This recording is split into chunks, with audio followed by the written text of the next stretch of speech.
I weep for the fall of Veladin. I weep for fair Velmalane. I weep for Tovas Nearis.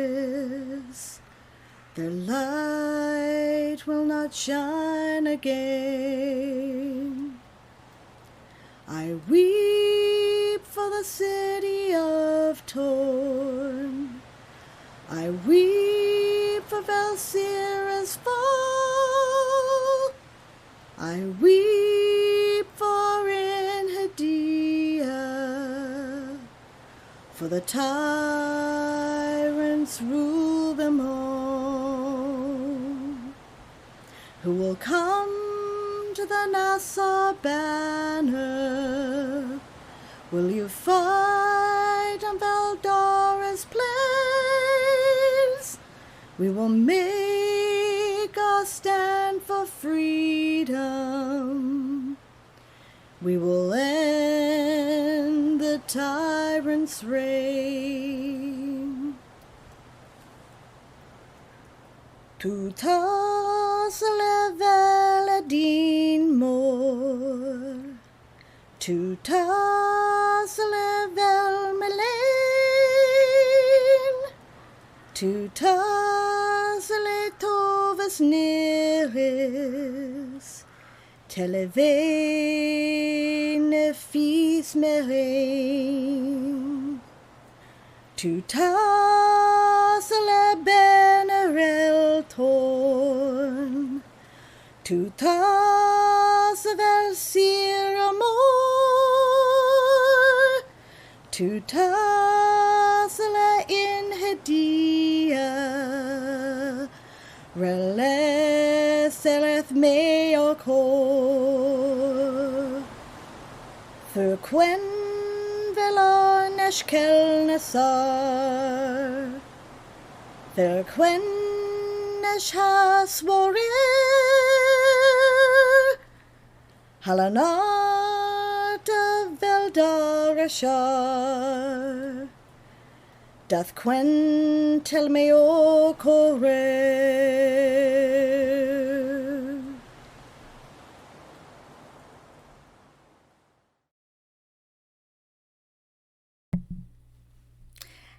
And hello and welcome once again to Toy Soldiers Old School.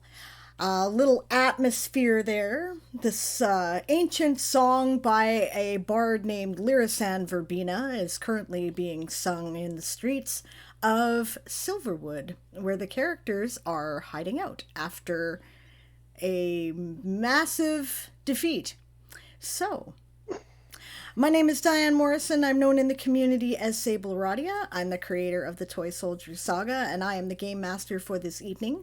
When I am not game mastering, I play Captain Celine Wintermist. She is a Marine captain who was an idealistic young priestess who joined the Avalonian Imperial Navy and then the Marine Corps in order to see the universe and maybe help some people out along the way. My and her pronouns are she or they. And we'll go to Rowan. Hi, I'm Rowan. I play Lady Von Van Starsong, who's an ensign in the Avalonian Imperial Marines. Originally, she joined the Navy, wound up with a bug suit, and is now part of the Marines. She initially joined to see the universe and fly on starseed ships, and she still gets to do both of those. In the meantime, she's met some family, gotten a boyfriend, been through a lot of stuff, and her pronouns are she, her, and so are mine. Awesome, and let's go to Taz. Hi, my name is Taz, also known as GMino99 on the internet. I play Ardent Spellsword, a Magus Kensei crafter. Pronouns are he, him. Awesome, and Siobhan. Hello, I'm Siobhan the writer. I'll be playing Lieutenant Don't Call Me Lilith Madrimlian. He's an altruistic elf who joined the Avalonian Imperial Navy out of family obligations. Has since been transferred over to the Marines due to his bug suit, and is looking at creating a Black Ops unit for the Marines. So Yeah, and pronouns. My pronouns are she, her. Majumlians are he, they. Awesome. Yeah, And and I was call just, him Lieutenant Mad, says Daz, which is. see? See, Sable? You already got it. Yup. Yep. All right, let's go to Aaron.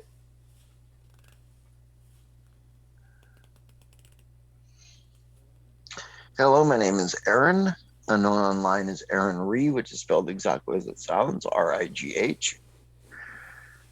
And, I play the part of Ruavel Sunfall, who is a bit of a prat woman who is destined to become the father of the protagonist of the Toy Soldier Saga, assuming he doesn't die in this. All right.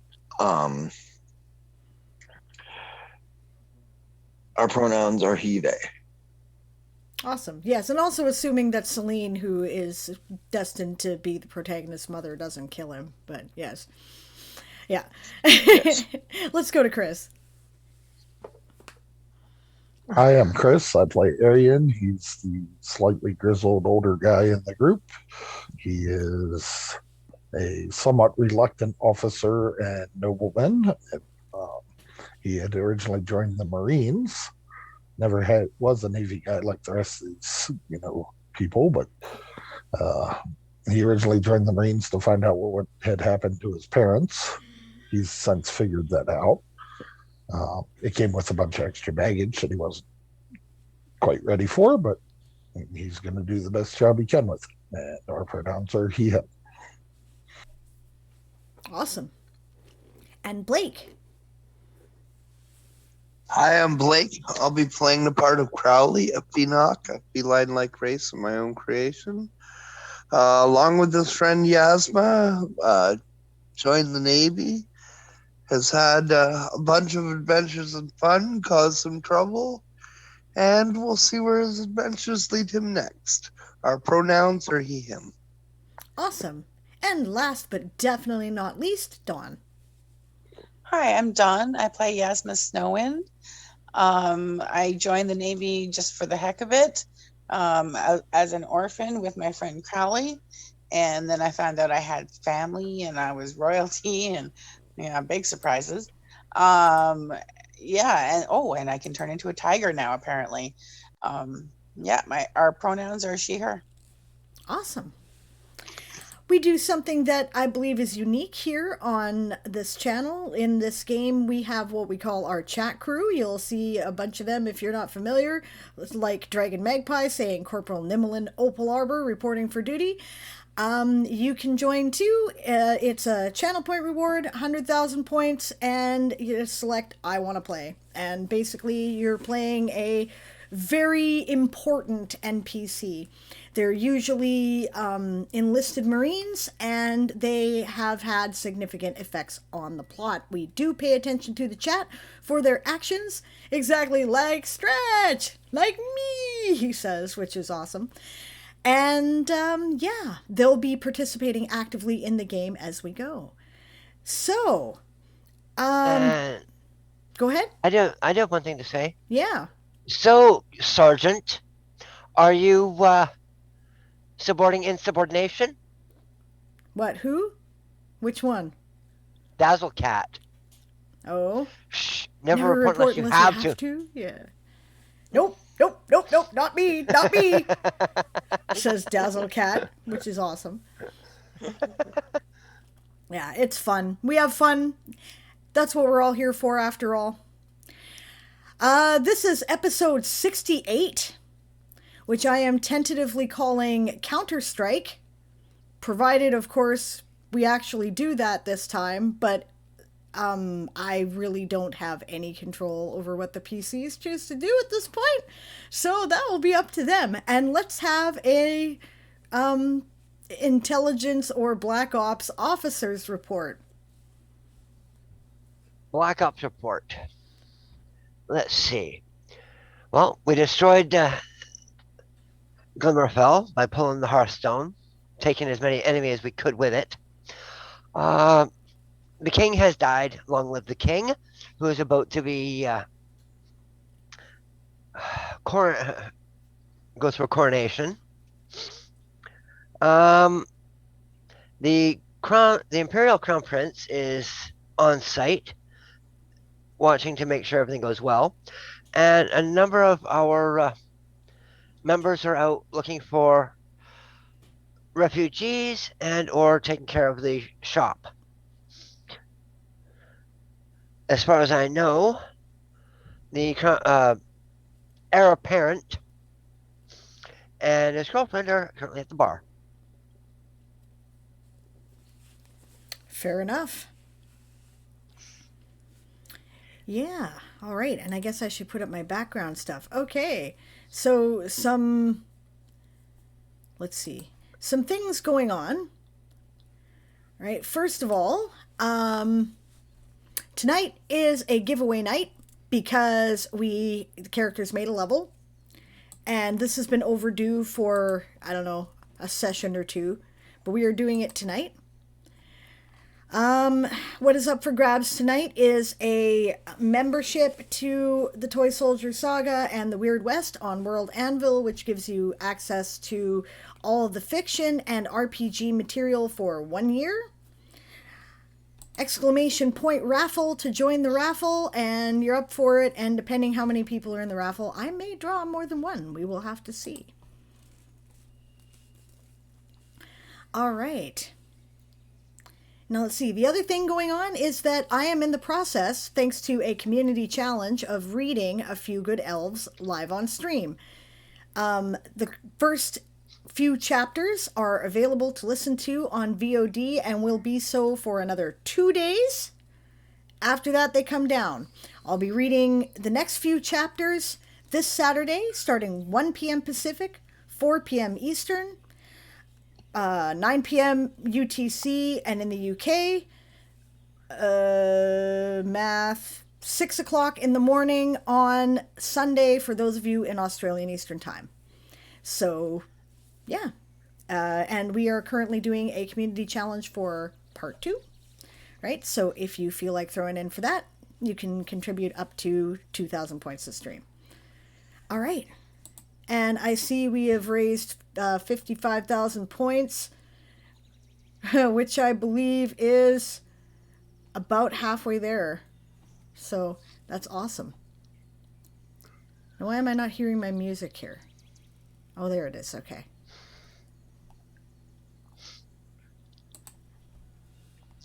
All right. So then, yes, people were heading out to look for refugees in the woods. That was part of what we were doing, right? Yep, and that's where Sergeant Dazzlecat's gone to coordinate with the Home Guard. Right.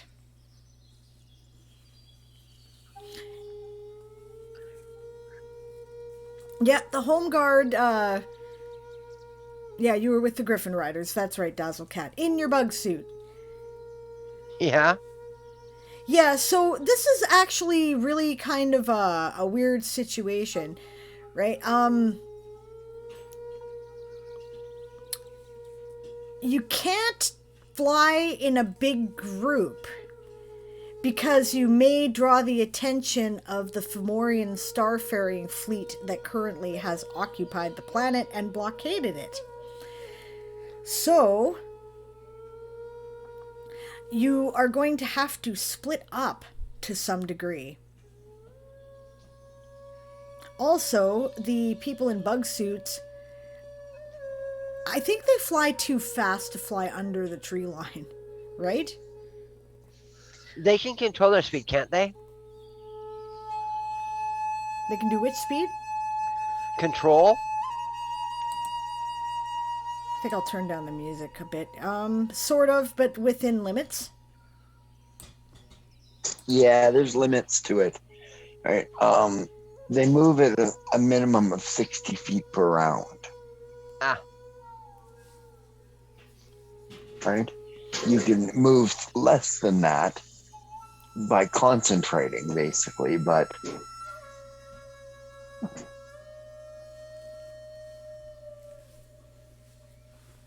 no. scatter formation suggests stretch. Yep. I think that may be a good idea.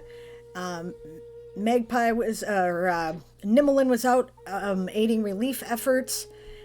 Dazzlecat was coordinating with Home Guard to do exactly that. Right? Stretch was also, or rather, Evolith Oleander was doing that, the bosun. Right? What is everyone else doing? Von Ben is with Xerxes.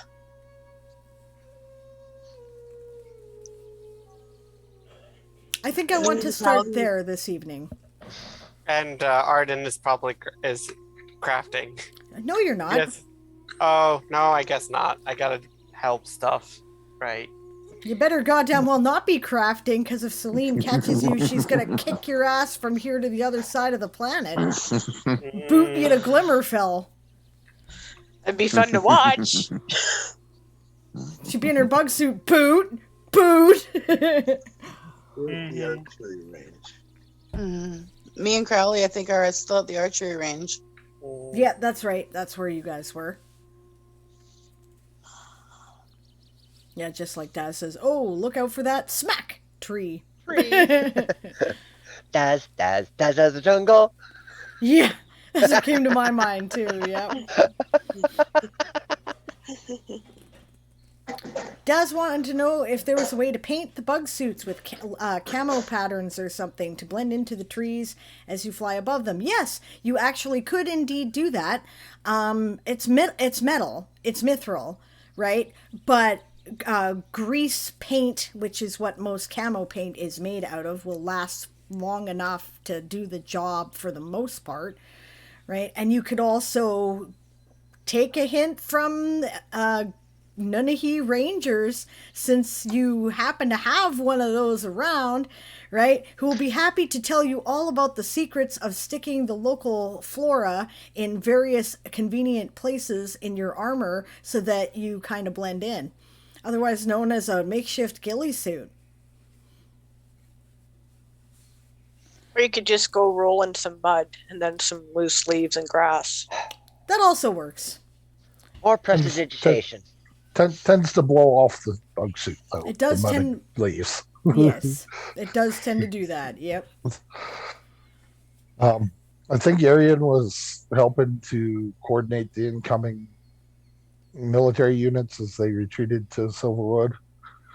And then once he's done with that, he is going to go and try to find Xerxes. Okay.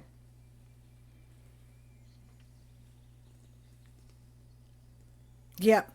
Okay, so Bosun Oleander advises Daz on breaking up outline using flora, etc., and making sure it stays there. Dazzlecat is a rabid listener. Hiding in plain sight suits her rogue instincts. You bet.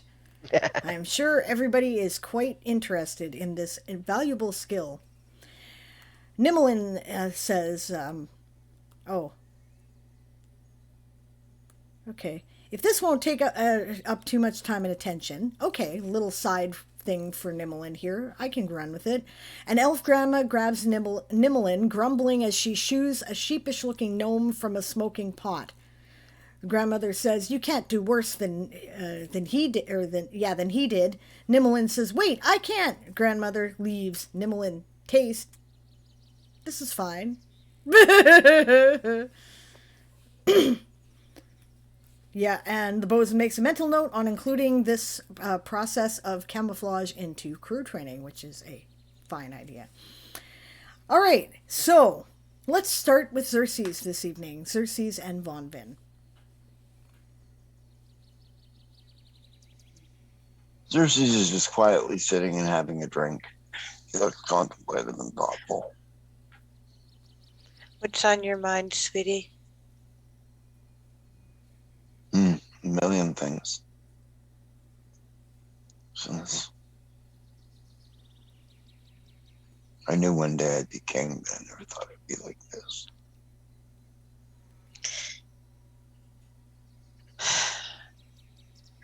don't think anybody's really ever ready to lose a parental figure, she says. He nods. No, I can't exactly say.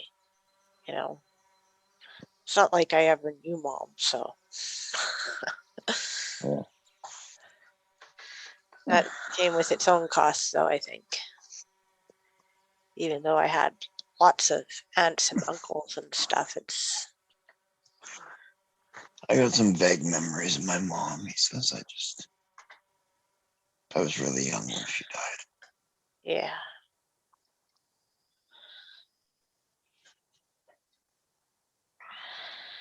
No, you just didn't think this was going to happen, for a lot of years. Neither did I, she says. Yeah. So I was not prepared. I don't think there's any way to be prepared for this. I really don't.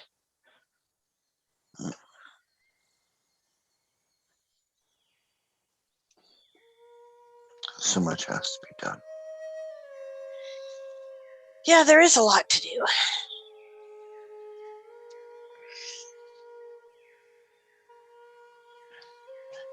First step, though, is take a few moments and process.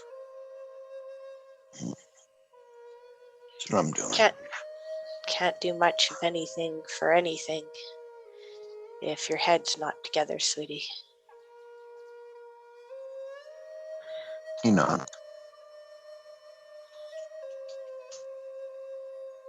But I'm here. Yeah, I know. Thank God.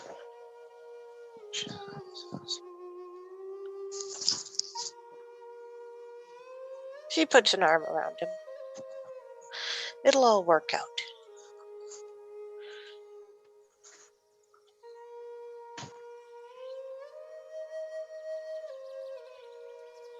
We all come with timers. We just don't know the amount of sand that's in them, that's all. So will you marry me? Yeah. Of course I will. There's never a question. I'll make you a queen.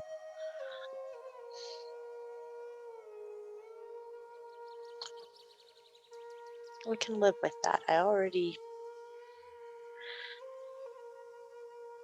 considered that was a potential outcome of things. Mm-hmm. I'm not going to make you slow down. I didn't think you would. Not that you could. No, true.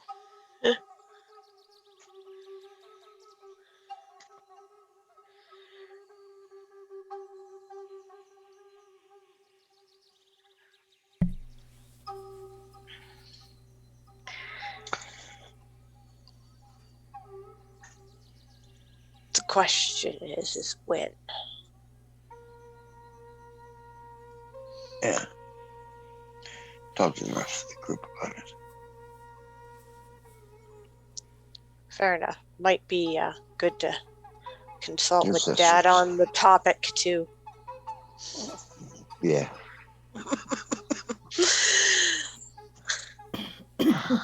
Not that he's shown himself to, necessarily be a particularly overprotective father, but Seem pretty there might be concerned some about. protocols and stuff we Yeah, might have to follow in this pretty. Well, she's the oldest. Yeah, well. There might be some protocols that are in order to be followed in this particular situation that we might have to adhere to and can't end run around despite our distaste of such things. Yeah, at least I'm used to them. So it's unlike you. Just dump this on your shoulders, I guess. It's not like I didn't learn these things, she says. My uncle was very thorough. and making sure that I was appropriately schooled. It's not very often that the Nanahi have a star elf born from amongst them. Yeah. So there were some things that were particularly meticulous about. And one of them was I got to spend several years going to extra etiquette school. So I know when to say that's nice and smile. Yeah, I wish I could remember that. Unfortunately, go fuck yourself slips out on. I was going to say, well, that's just it. That is what you are supposed to do instead of saying, go fuck yourself.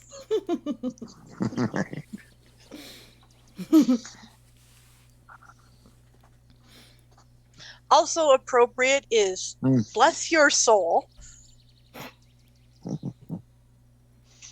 Okay.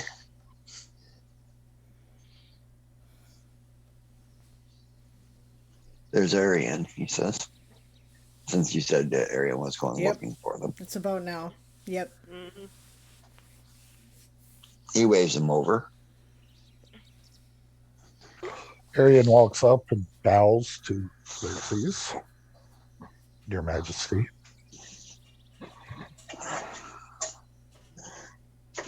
Yeah, how's it going, Arian? Good. Do you have a few moments to walk with me? I believe we need to have a talk. I'll be here, says Fonvin. Sure. It gets up and heads out with Arian. I'm sure the guard's around us, but I'll try to find someplace that's rather private. I tell them to, Xerxes tells them to back off and give you your privacy.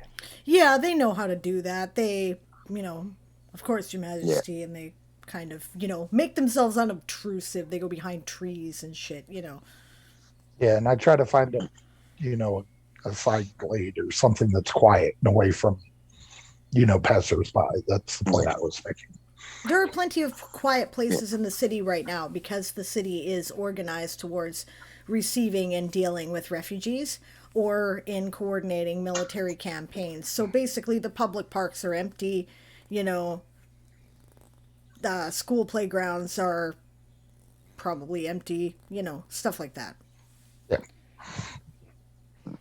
So, Your Majesty, I know everything is proceeding at a very fast pace for you. This has come to a shock. As you know, I lost my parents several years ago myself, so I understand what you're going through. However, I have not seen many of the other nobles of the kingdom about as of yet, and being a duke, which your father pretty much put on me, it is my responsibility to act as your advisor. I appreciate it, Arian. I don't know what the hell I'm doing. Since, to be honest with you, the primary thing on my mind, Your Majesty, is the need to secure the secession. Yes. I'm not sure. I know you and Fonvin are very close, and I'm not sure where you're at, but you could make no better political arrangement, in my mind, that would solidify your place with the Alfar.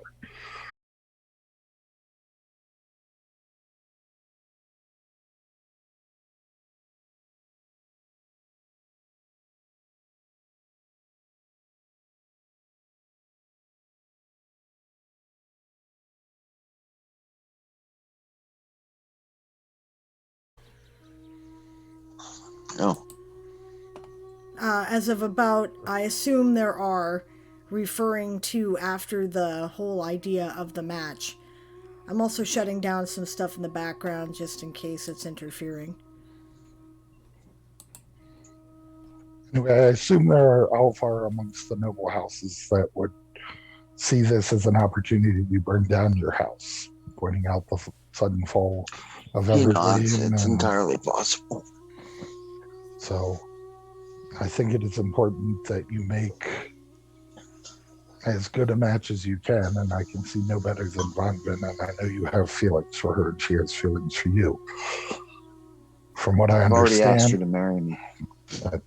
well, very good, Your Majesty. I'm glad you've gotten to that. I did not know that.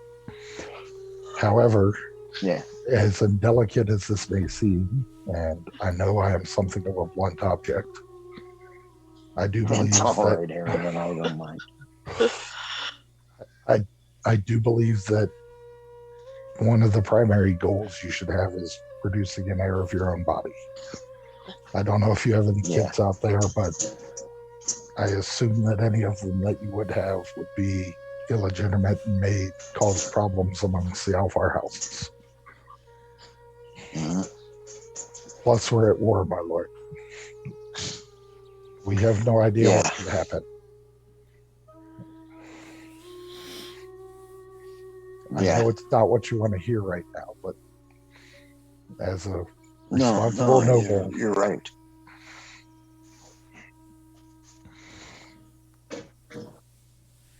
No, you're right.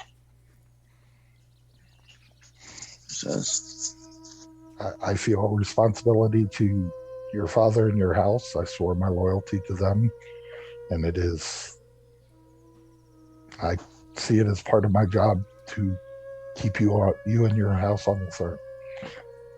There are certainly worse options from what I've seen of Alfar society, and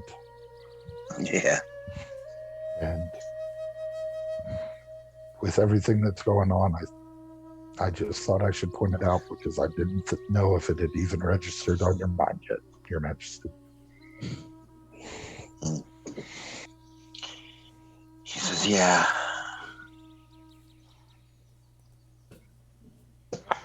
I imagine there will be many political things that I have no understanding of, but I've seen enough, tribal bickering and everything else to know that if someone's going to take advantage, this will be the time. Mm-hmm. You're right.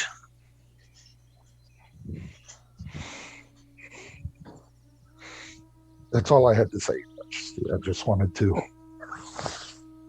say it for your ears only. That's right. That's all right, man.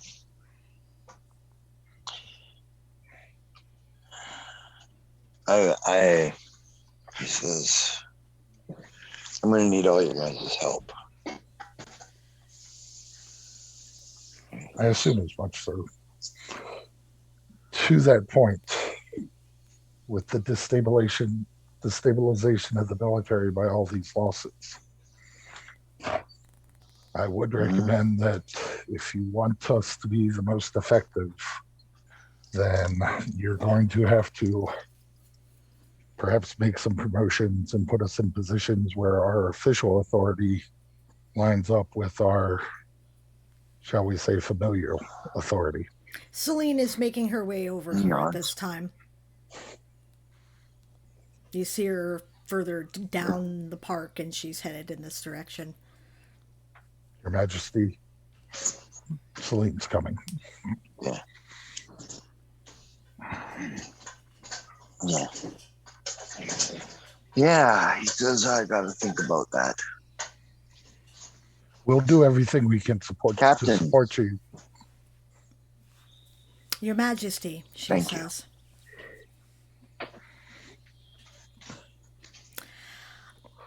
I'm sorry to interrupt. I came to tell you that your father's rights have been seen to, and he is now lying in state in the main hall. It was the best I could do given the circumstances. She says, so official mourners can now see him. She says. Yeah, that's good. That's good. He says, thank you. Of course. I don't know who else I could have trusted to do that. Of course, she says. Is this a private conversation? Should I go? She says. No, Arian was just informing me of my obligations. Good thinking, she says to Arian with a smile. And actually something that, considering your reluctance to the noble title, I wasn't exactly expecting, she says. Just because I don't want the job, ma'am, doesn't mean I won't do the best I can at it. Well, that's Exactly, the yeah. Marines, isn't it? She says.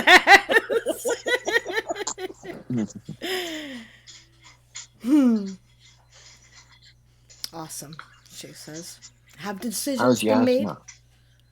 Yasma? Yasma and Crowley are practicing in an archery range to blow off some steam, basically. They're over there, she says. Oh, okay. She was fully healed, Your Majesty. Yeah, she's okay. Good. I don't know what Dad did, but he saw to it, she says, which is probably why there was the contingency plan there.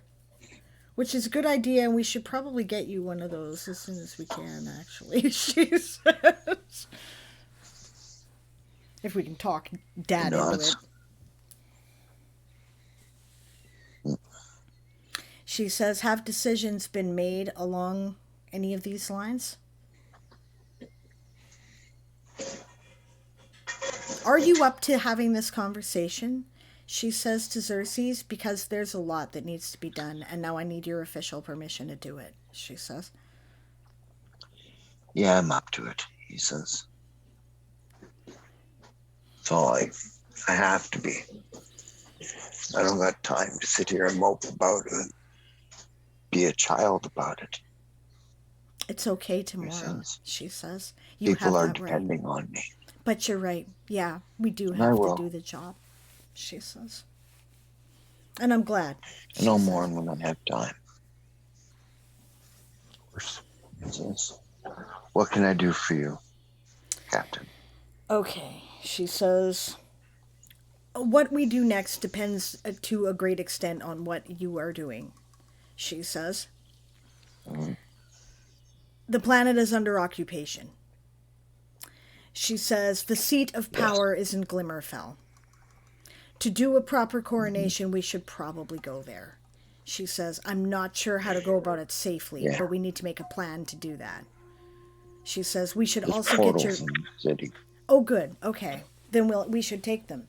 She says, we also need to get your father's body to Glimmerfell so that the proper forms can be observed and all the fluttering noble court can assure themselves that he's dead. And that, of course, leads to the political nonsense, which I have no doubt will erupt, she says. If anybody else... Yeah, he says. That's what we were just discussing. I'm thinking of opening the portals. You're thinking of opening the portals? All of them? And allowing people to go to Glimmerfell. Oh, Your Majesty, Sonar had said something about creating portals to Kanathi as well, since it's on the far side of the system and well out of the line of fire. He nods.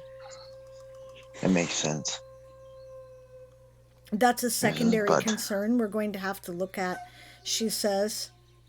That's a tree of life. Is it more important than Talasia? Yeah. I don't know. Can they even damage it? I don't know, she says. I don't know, Your Majesty, but they could occupy it. Yeah. Yeah, they could. That is true. She says, pros and cons. Pros are that Glimmerfell has a lot more defenses. Cons, that puts all the eggs in one basket, she says. It's true.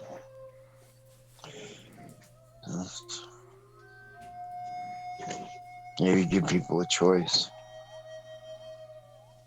I can see that, she says.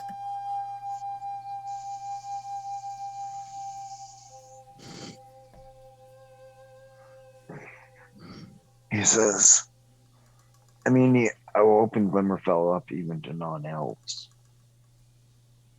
Because Risky, she says. Not that I don't encourage it, but she says, if anybody's got an axe to grind, that's going to give him an excuse to grind it, she says.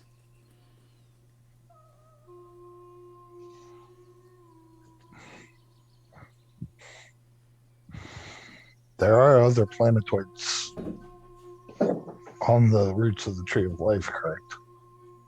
Yes, there are 3 major Ruby ones. and Peridot. She says, yeah. Ruby and Peridot are the most inhabited. There's also a Navy base. It's just getting constructed, she says. But there are other smaller ones that can offer temporary refuge, correct? Yeah. Yeah, it could be done, she says. And if I remember correctly, we left a transport fleet there the last time we were there. Yeah. She says, actually, the thought did cross my mind. If we could get to Peridot with enough people, she says, I don't know exactly what's involved in the process of harvesting ships, but there's got to be starseeds that are ready or almost ready. Maybe we could launch a fleet, she says.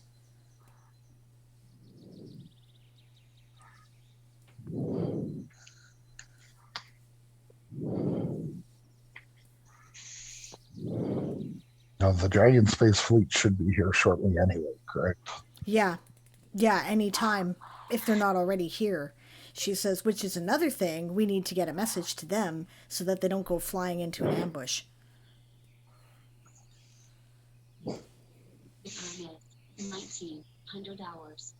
Very well. Avalana, man. And he takes off straight up. Take someone with you, asshole, she says.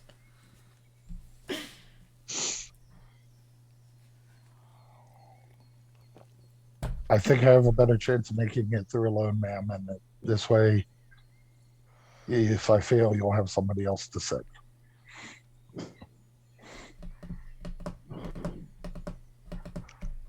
She drums her fingers impatiently on a tree.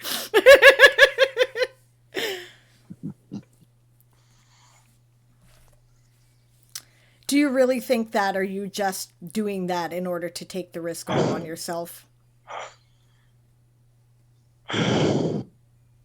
One bug suit moving in. I mean, there's probably stealthier people than me, ma'am, but you need your crew here, and I have a duty.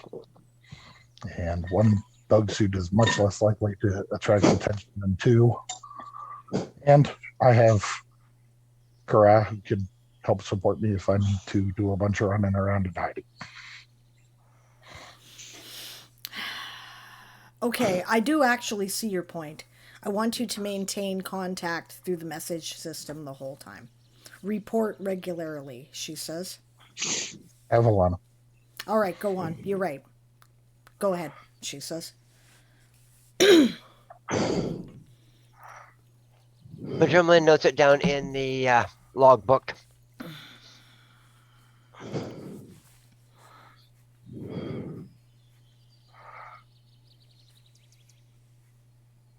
That's a good idea, actually, Daz. Yeah, you hear over the thing, sir? From Dazzlecat. Maybe this camouflage thing might work in space. Do you think maybe you should blacken your suit and, like, do stars or something? I'm small enough, and we know it gives off a glow, right? Mm-hmm. So I'm not sure black. Well, more likely it reflects the ambient light in the solar system. Okay. Well, then blacking it could help. I'm sure that Arian has some camo sticks anyway. He is a Nunahi. Yep. So start likening out the suit as I'm flying. It's not like I got anything else to do. It's going to be a long ride.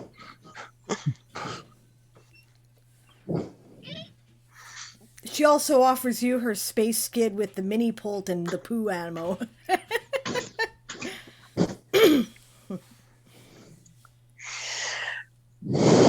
Thank you, Desilcat, but no, this is pretty much a pure stay the fuck away from everybody and not get into anything endeavor. Alisander says... Yeah, wait, Alisander's a lieutenant, he's a lieutenant. He says, Arian, do you want me to do this? Right, stretch. He says, I'm a ranger too. He says, and space is my terrain. Perhaps your friends could use you more here right now, he says. You currently in command of the Voidchasers, sir? Yes, I am, he says, but someone could relieve me. Well, that would be Celine's call. Okay, do you really want Arian to go tearing off on this solitary thing with the other stuff going around here? Never split the party. Yeah. It doesn't matter. I mean, if you want Arian to go do it, he'll go do it. If you want him to take command of the Voidchaser, he'll take command of the Voidchaser. If you want him to come back and support you at court, he'll come back and support you at court, even though he's more likely to smack people at court than he is to help. That might be exactly what's needed to help, though. That's exactly what I was thinking. What would you have the most fun doing, Chris? Honestly, it's a matter of... It could go any way. So it doesn't really matter. He was just taking as Arian does, he takes orders, kind of literally. Yep. Okay, let's see. Who is available? We'll put Ruavel in charge of the Voidchaser for now. Because Ruavel needs something to do. Because he's just as messed up and doesn't know what to do with himself, obviously. So that'll give him something to focus on. Alisander can go play errand boy, and since Arian had volunteered as advisor, he can stay doing that for the moment. And Celine says, honestly, I think that it's going to be very important to have your perspective. I need you to help me formulate strategy. She says, I appear to be the highest ranked military person here, she says. That means... Which is a point I raised with His Majesty, that we don't currently have the effective rank to do what we need to do. Yes, I want to make that.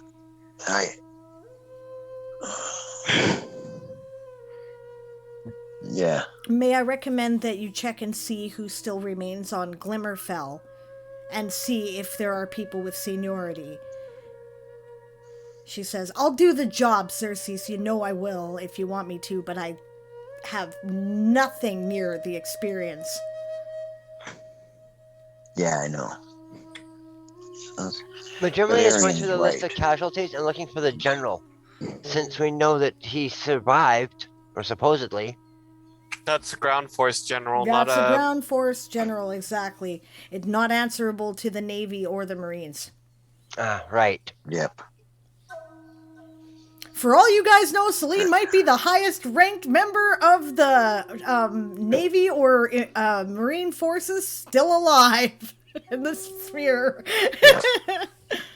Well, I will point out that, God forbid, retired Admiral Ruavel or retired Admiral Sunfall is in Glimmerfell, as far as I know. Yep. And I'm not sure that Xerxes really wants him in charge. That's my point about effective rank. That's a good point.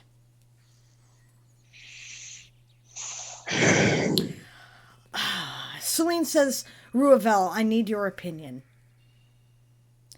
Your personal disagreements with your father aside, if he were in charge, Could he do the job? Or will he fuck it up, she says. He won't fuck it up, but, well, my dad's a racist. Ah, she says. He says he's going to put all the Alfar in charge if he is in charge. That could cause problems. No, he's likely to do stupid shit. Like relieve you of command. Right, she says.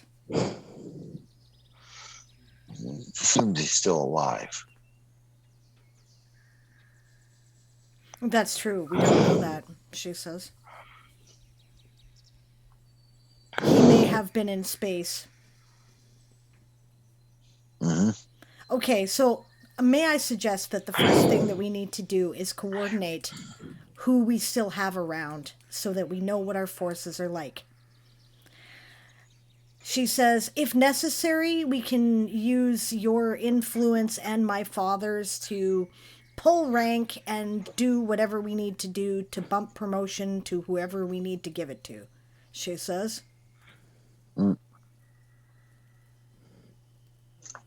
Stilnar says, I'm sure we can make that happen. He says, I'm sorry, Ruavel, your father is not with us anymore. Oh.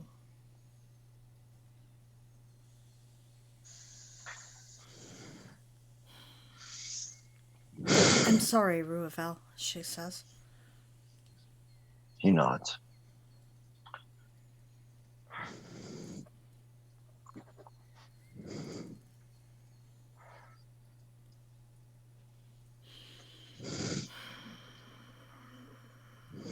Stilnar put the hand on his shoulder. Yeah, Celine gives him a hug. He hugs Celine back. He says, I thought I hated the old bastard, but... He's still your father. Yeah, I know, she says. Yeah.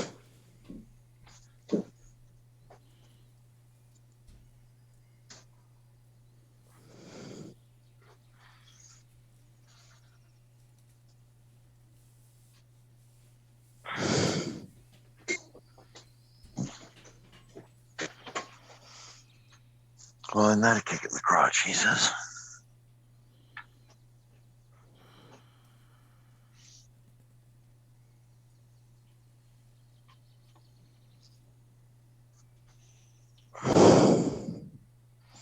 Apparently somebody is blowing on their mic and it is really pissing people in the audience off.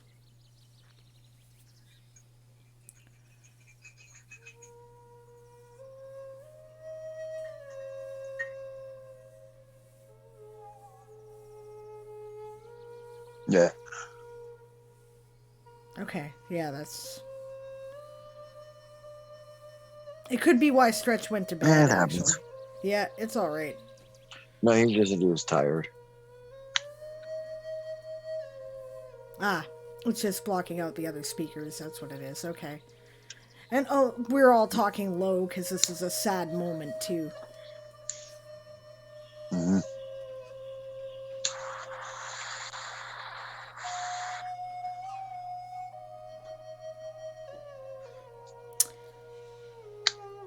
Now, did Ruavel already have the family rune sword? No. Okay.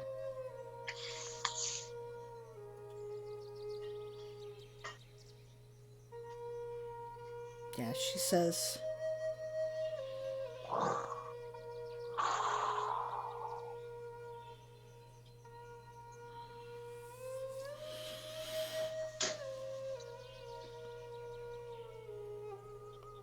She gives him a kiss. And she says... And I hate to do this, she says, squeezing his hands, but we have a job to do. Yeah. You're right. I'm sorry, she says.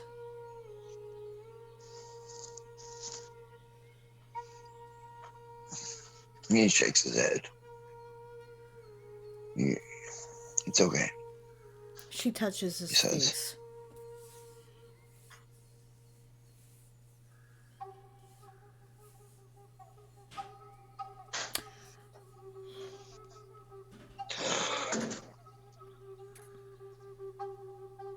Okay, she says.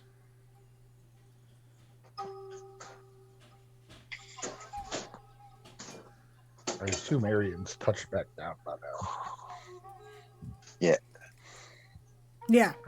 Well, Your Majesty, it seems like the first thing you need to do is move you and your father to Glimmerfell and call the court. You're right. He says, you're right, Arian. Yeah, she says. The first thing I need to do is... Yes, I need to find out who is in command, or I need to take command, she says. I'm taking command here well enough, but I also need to coordinate with Glimmerfell. We need to know if any of the Navy still remains there and on the various other elven nations here. Magellan is writing out a battle rep for the brass, or for the mithril. Okay? But he has to have Celine to sign it before it's sent off. Ma'am, Yes. isn't your mother with the Dragon Space Fleet? Yes, she is. It may very well be that she is the highest ranking member we have left, as she is a dreadnought captain. Yes, that's probably true, she says. That could well be. Admiral Celestis is the admiral of the the Draconia Space Fleet, not of Talasia. Okay, she says.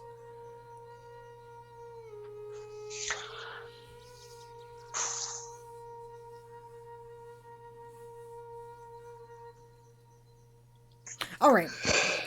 What do we got for magic here? What do we have for coordination? Hello, Madrillian, she says. Wasn't there an admiral on Peridot?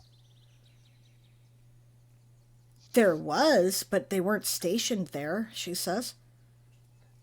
Well, they would be the admiral for the Talasian fleet, though, wouldn't they? If they were still stationed there, she says. Right. If they were stationed in the system, she says. Any way to find that out? Well, that's what I'm working on, she says. Avalana, I'll go through the... Your Majesty, with permission, may I go through the records, the military records, to see if I can't I give can find... permission for that. Since you have to talk to someone. Yeah. Right. This is my influence doesn't extend beyond Talasia. Right. Well, I know Stelnor can hear me now. So, would I have permission to go through the records to find the next highest ranking, or the highest ranking officer that can take over?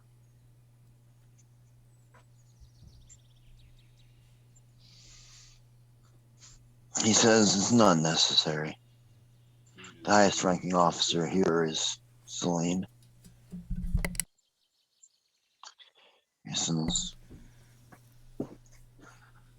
He says, Celine, I'm field promoting you to colonel.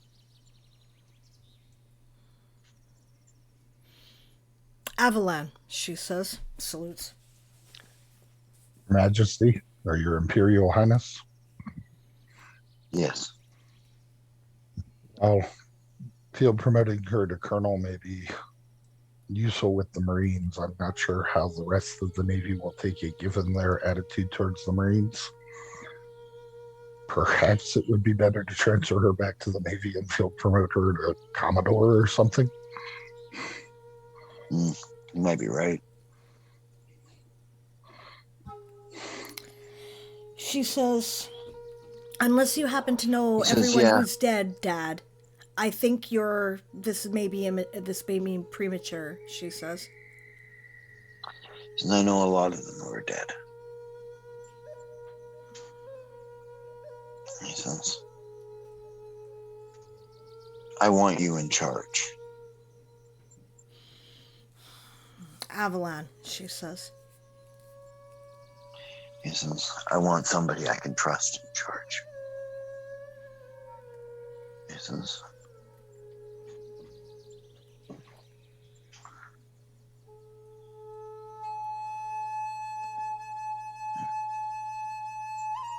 Let me have a look so at I'm going to the promote you to Commodore. rank sheet here, guys. Because I agree with the assessment that it may be better to transfer her back to the Navy. Back to the Navy and promote her to Commodore. Yeah, I think that's true. I think that she does even outrank or Colonel at that point. So Yes, Colonel, same as Captain. Right. Okay.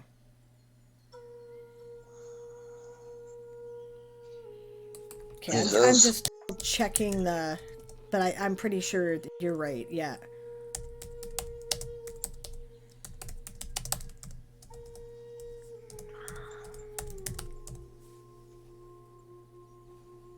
Why are you being a pain in my butt? Sorry, I shut down my Chrome and then I had to open it again, so. Okay.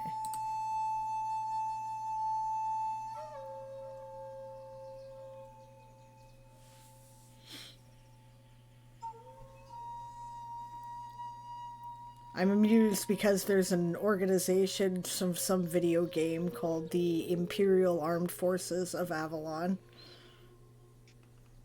So it shows up in my search. Okay. Yes, 4th Magpie.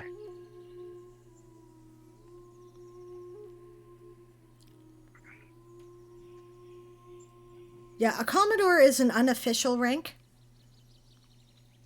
Right? Yeah. Technically they're a captain. They're just given the seniority captain. over the captains. It's an 04 rank.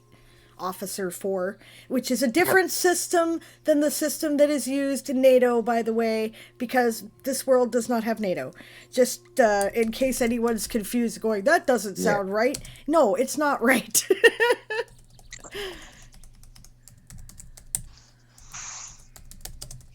Yeah.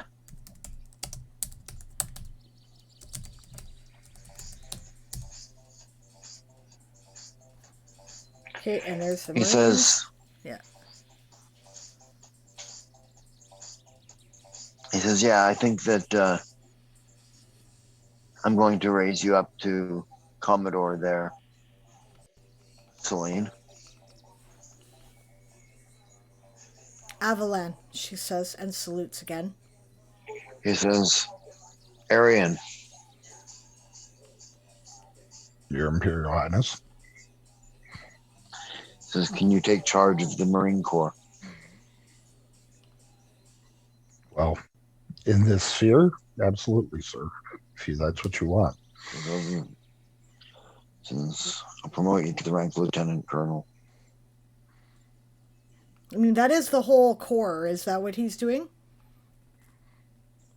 Yeah. Then there's... he's going to promote the Lieutenant Colonel in charge of the Marine Corps to Colonel and expand the Marine Corps. And now you're going to make me redo my whole damn system, you ass. I don't mean to interrupt, but someone needs to turn off the music in their background or turn it down. Yes, I hear dun dun dun dun dun dun dun dun. Yeah. I don't hear it at all.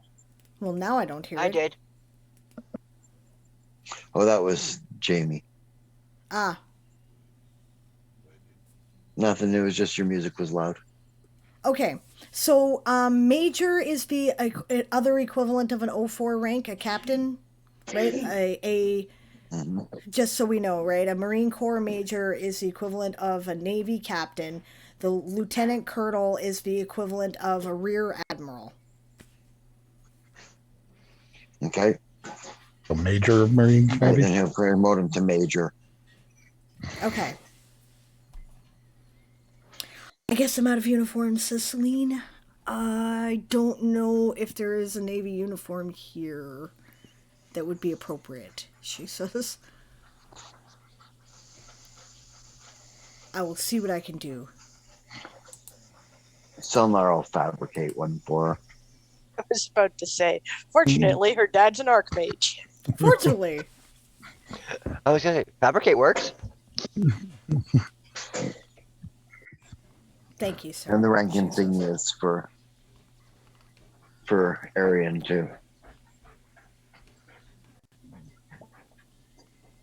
All right. Thank you, Your Imperial Highness.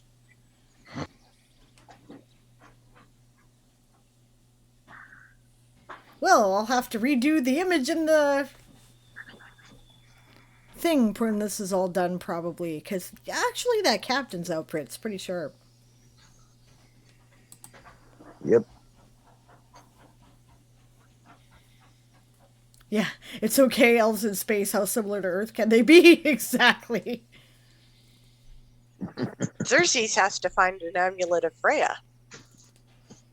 Yes, a Freya's tear. Yes, it's a tradition.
And we are back. Sorry for the extended delay there, guys. All right, yeah, sorry about the raffle ending there. It has been restarted. It will go until the end. All right. Now then.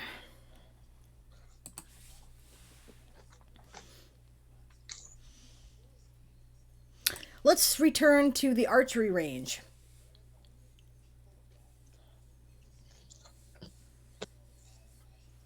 Okay, we're here. So what were you guys doing? Just practicing our shots, checking out the weapons, seeing how they work and how they respond and all that stuff. Seeing how good they are. Okay, well, the rifles hold 10 shots. The pistol holds 5. Okay. Right? You have to reload it. They're breech loading. Okay. All right. Basically bolt action. Okay. If you know what that is in a Yeah. rifle. In other words, it can be loaded lying down. Yeah. All right. Which is something muskets can't do. Yeah. And yeah, you have to load a shot each time, but you can fire them as normal attacks, basically. Okay.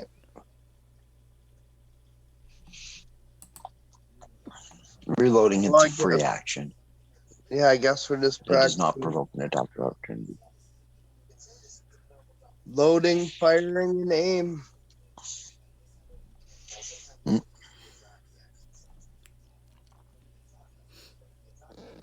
Not terribly exciting, but it's necessary. Yep. You get good at it.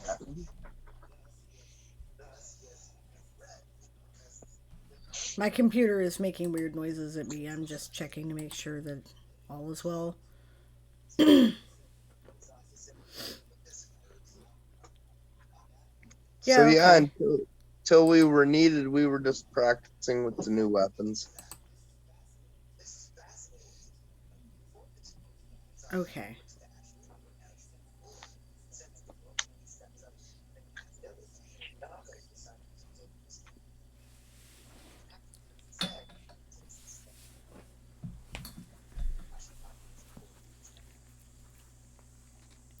All right, so I guess then, is anybody else doing anything? Just to make a long story short, for those of you who have been aiding with the influx of refugees or the search for refugees, right? There are random people that have been trying to make their way through the forest, right? Occasionally a busted ass ship makes their way here.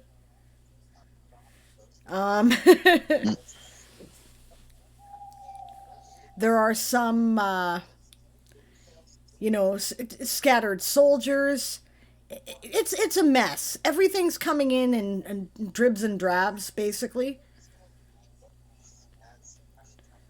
There isn't really like a huge organized force, right? Which is probably a sign that things have gone badly.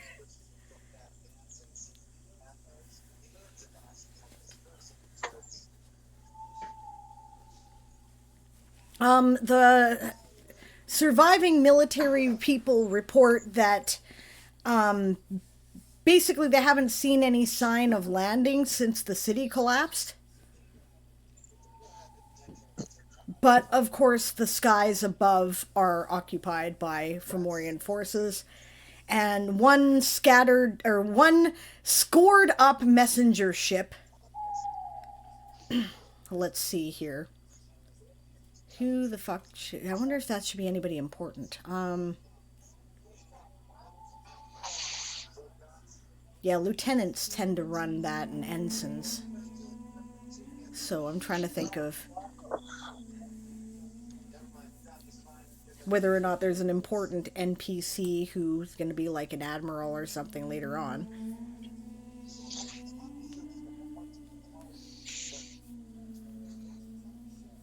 Um, Blackjack? what's that? Blackjack? Well, Blackjack would be a very junior. Well, yeah, he might be doing messengers. Yeah, a really, really young like your age, young. No, no, he'd be younger than you guys because he's just a little bit older than. Okay. Well, never mind then. Shit.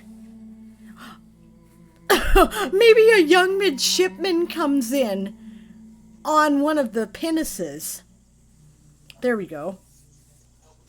You know, because if it's not wartime, then, you know, there's kids on ship, right? Comes in and, you know, his boat is scored up and he's like, he basically describes, he read the field manual and he's aware that the Fomorians are putting an occupation orbit around the planet.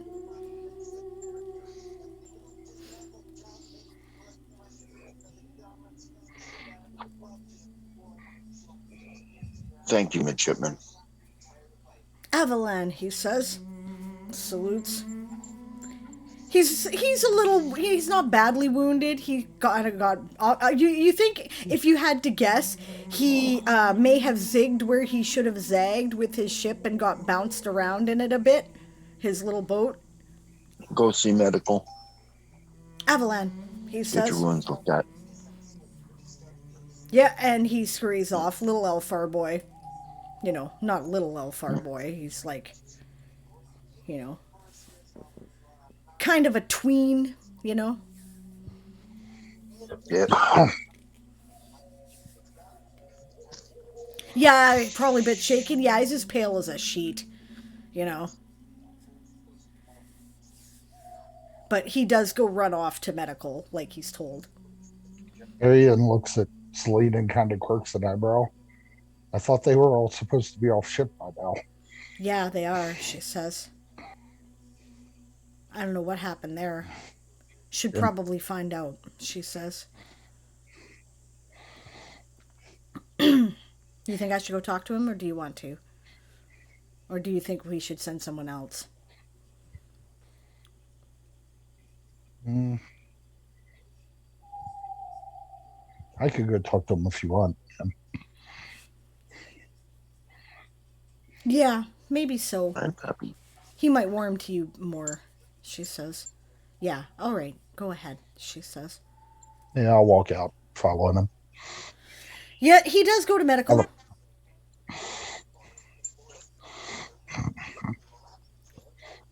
right, I'll go in and sit down next to him while he's getting tended.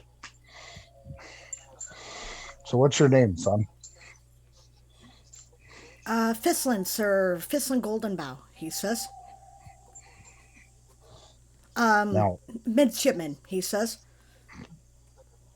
that's fine, midshipman. I don't want you to think you're in any trouble here, but I was just wondering how you came to be flying the dispatch boat in a time of war. He says, well, they said they needed anyone with training, sir. I have training, he says. I wasn't in any official capacity or anything, but, well, my ship didn't make it, he says. Oh. I took the pinnace. I was told to run and inform command what had happened, he says. So I'm not a very good mage yet, but I can fly, he says. Take it easy, son. It's all right. I understand it was rough. Yeah, he's like I said, you're not in any trouble. Screwing I just was up the face to block the tears that, you know, are in his eyes, you know. Yeah. I just was wondering what the situation was had this happen, so thought I'd come ask you instead of making it something official. It's very brave of you to fly through that. We were up there in the fight. We came in from the wormhole, so I know what you went through. Very brave. You get better. I want you to promise me that you'll stay out of this until you're of age. Yes, sir, I promise, he says. Why don't you, when you get healed up, go talk to Commodore Wintermist and see if there's anything you can do aid-wise to help out. I know that you're in it and you want to be in it, but the front lines are no place for a youngster like yourself. But no reason you can't be useful. Thank you, sir, he says. I kind of want to get back at them, sir. And I understand that feeling. But like I said, you leave it to those of us who are, a little better prepared, and you finish your training and your schooling and your learning. And if you made it through that, you're a hell of a pilot, son. So. Thank you, sir, he says. Okay, you get better. And Aaron will get up and walk away. Yeah, you heard the healers talking. He's got a concussion. So it's not like it's, okay, yeah, you just got a scratch. They do look at him for, they shine lights in his eyes and the whole bit, right? And then they tell him to, they direct him to a place to go rest. Right? But of course he's not like, immediately critically injured, so they'll get to him later, basically. All right. I'll report back and tell Celine what was going on. Somebody was still negligent. She says he never should have been allowed on a ship. He never should have been there in the first place, she says. Golden Bow, did you say? Yes, ma'am.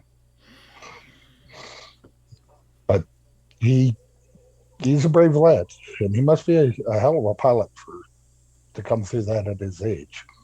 I told him to come see you about a aid position or something, because he's wanting to get back in it, and I don't want him to feel sidelined. No.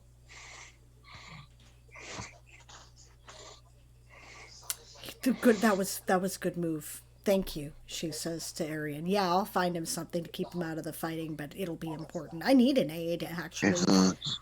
An extra aid. I need a driver. Sis.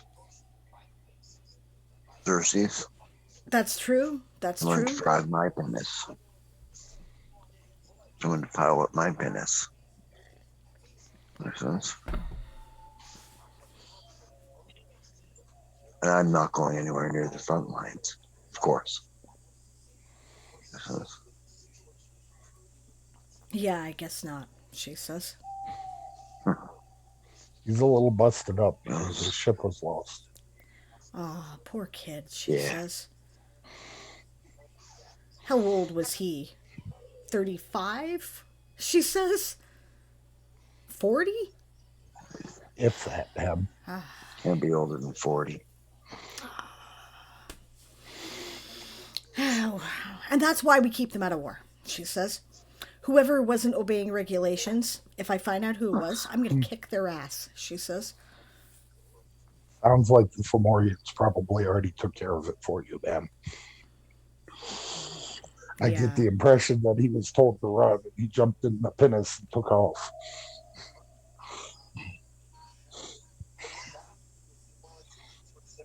Poor kid, she says. Yeah, we'll find a place for him, and we'll look out for him, she says.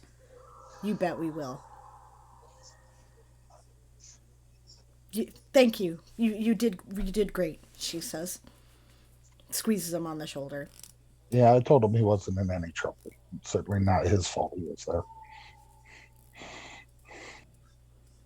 No, it wasn't his fault, of course, she says. Let's collect the group, she says. It's time that we sit down and get things moving, she says. Yes, ma'am. We probably need to make our way to Glimmerville. As soon as possible, yeah, I agree. She says, let's do it. She's in her Navy uniform now, wearing her brand new captain's outfit and her,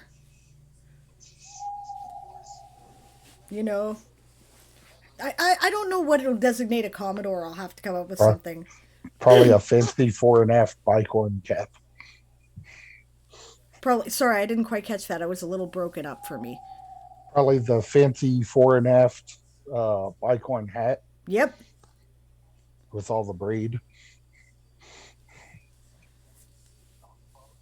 Yep. Yep. Right, the braid. That's the big thing. Yep. Yeah, so that's what she's wearing now. Yep.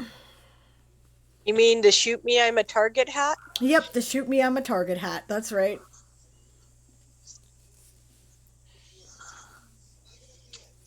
Nimlin says, chill runs down spine. Someone somewhere is getting on to somebody else for BS I am guilty of.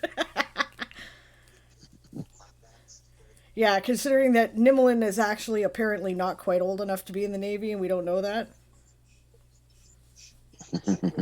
I know this, but we don't know that. Daz says, ooh, does that mean Grampy Goblin got dead? Who knows? Possibly.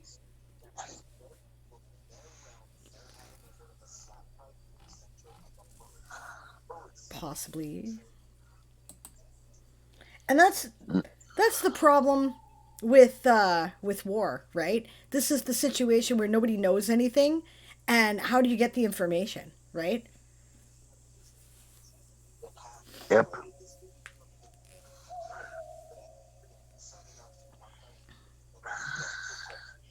Okay, so the group is told to meet in, I don't know, probably there's some meeting room. Probably in the Ducal Palace. There's probably a Duke of Silverwood, I imagine, since it's a major. Yeah. Yeah. Actually, that makes sense. Aha.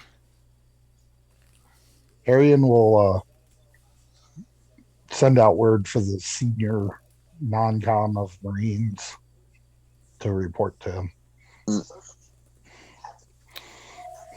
If I remember correctly, that would be Evolith Oleander, wouldn't it? Yeah. And Dad's the cat. And, well, senior, like, through the whole, like... She's a sergeant. Yeah. Yeah, okay. And then,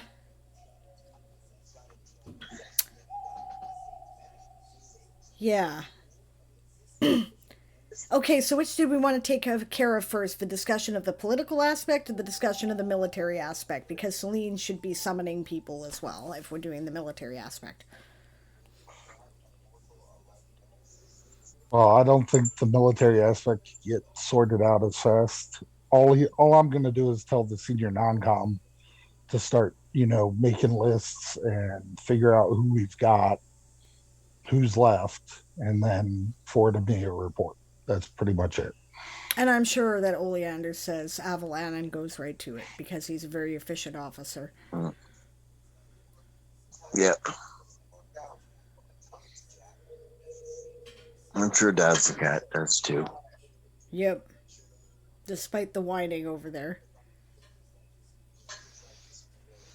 But I'm having fun. I mean, patrolling with the Griffin Riders, watching for the enemy.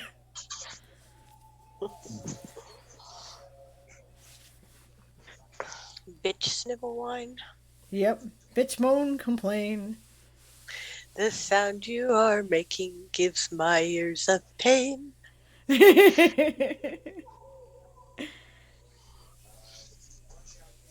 might have to finish the rest of that filk.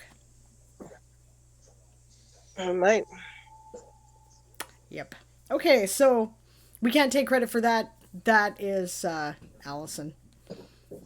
No, actually, that came from Frederick the Inebriated, Father Frederick of the SCA. Ah. Yeah, okay, well, we might have to finish the filk. Because it needs, like, the whole song. And he came up with it because he has a daughter, a teenage daughter, who is living with him. Uh-huh. As a single dad. Uh-huh. Bitch snivel wine.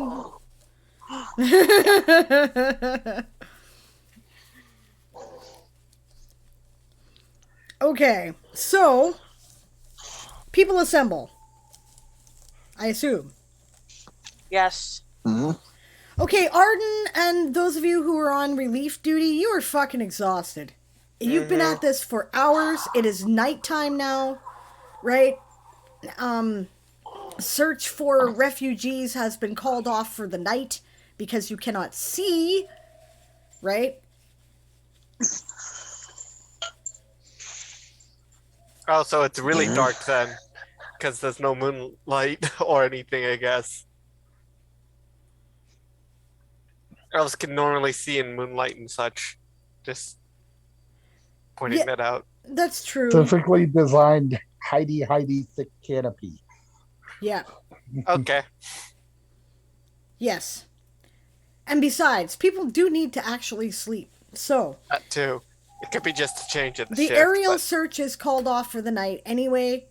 I'm sure that some people will continue to search around the area on foot, but the aerial search is called off for the night. Mhm. Because anything you would use to illuminate what you need to see will immediately draw attention from space. Mhm. Throughout So- the night. Oh, sorry. Oh no, go ahead. Go ahead. Throughout the night, Crowley offers his and Raja's services to go out around this, a couple kilometers or whatever, just to help round in some stragglers and people needing to find their way to the city in the dark. Yeah, Help them out. that's a great idea, Crowley, but have you had any sleep? Oh, I can sleep when I'm dead, Captain.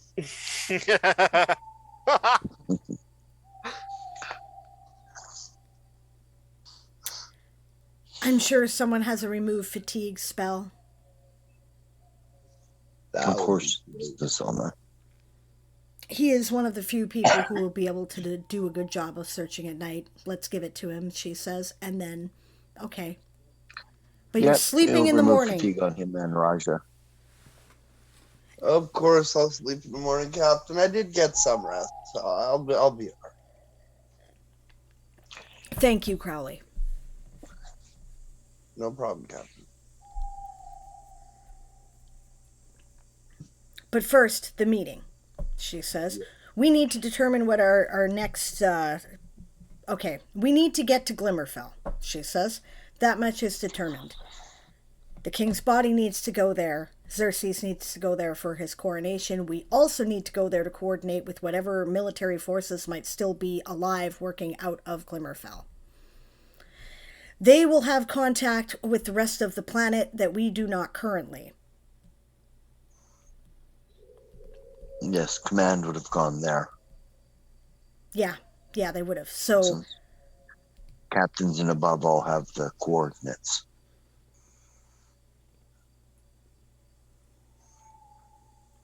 So then the question is, are we going to open up the portals here? Are we going to make the journey ourselves? Right? Or are we going to find some other method? And once we've done that, who do we leave in charge here? She says.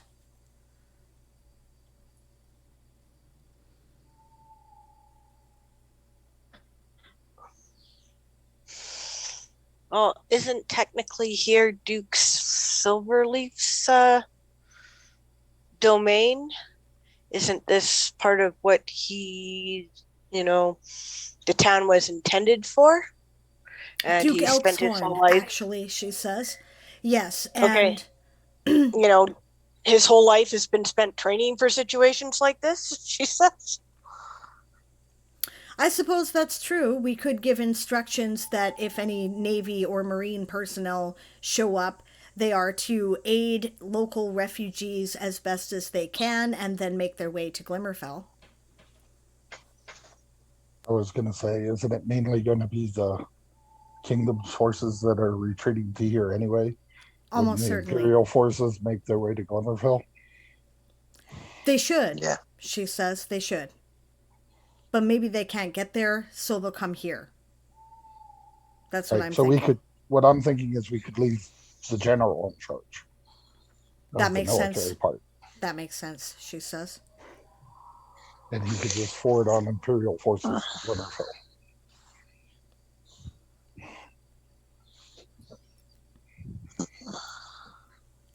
Yeah.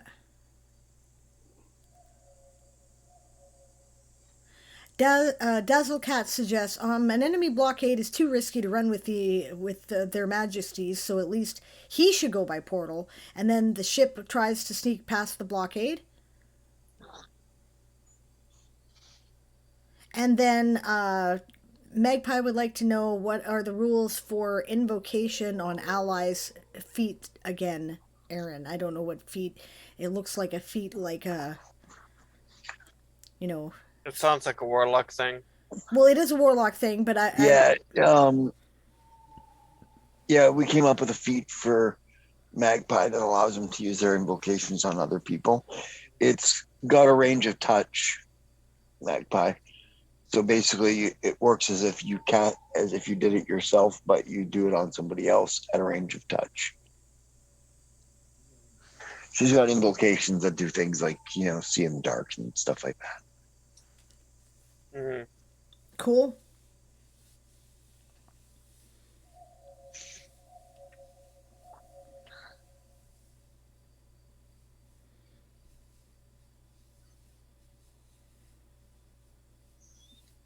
So what is the Alfar tradition of the, heir apparent arriving at the capital? Is that a dawn thing usually? Is that a witch thing? Sorry? Do they usually arrive at dawn? I mean, what's the protocol? I don't know it.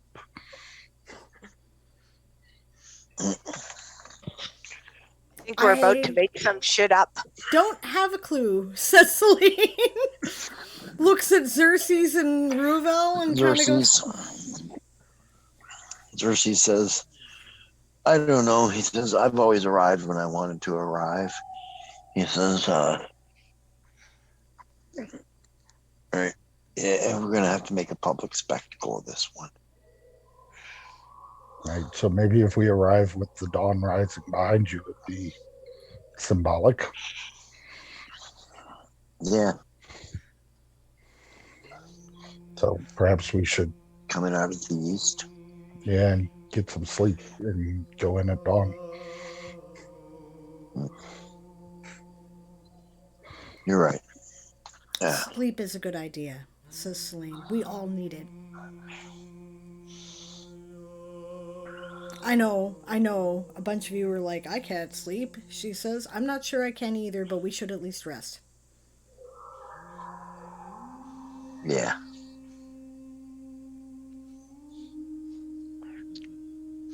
All right. Let's go find some beds, people, says Fonvin. Yes? While you get your sleep, I'll stay in charge at the office. I've been having too much coffee already anyway. I'll sleep on the ship on the way there. We're taking a portal. I don't think we're taking the ship, she says. Yeah. Or are we? There's no need to risk the Voidchaser at this point. That was my thought too, she says. Yep. We can come back to her anytime through the portal, assuming that the whole world doesn't collapse, she says. And if it does, we're screwed anyway, she says, so... By that point, we won't care, says Fonvin. Pretty much.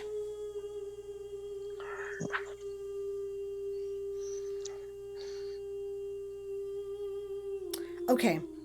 Fine, Madrimlian. Somebody does have to stay up and be in charge, so I will let you do that.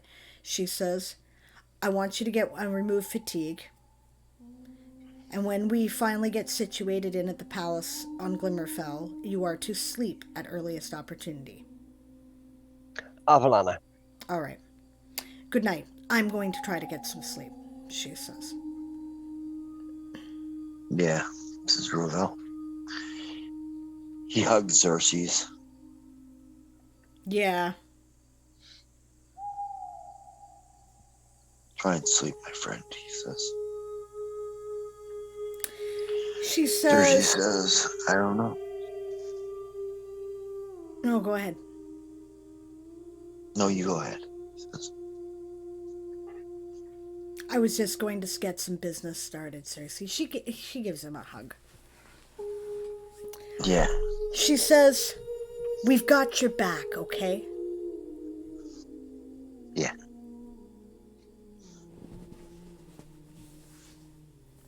"We're in this for the long haul," she says, "and not just because it's our duty." Thank you, he says. "Arian, you and I have a couple of matters of business we'll have to take care of before we can sleep," she says. Yes, ma'am. Does it look like Xerxes really isn't going to be able to sleep?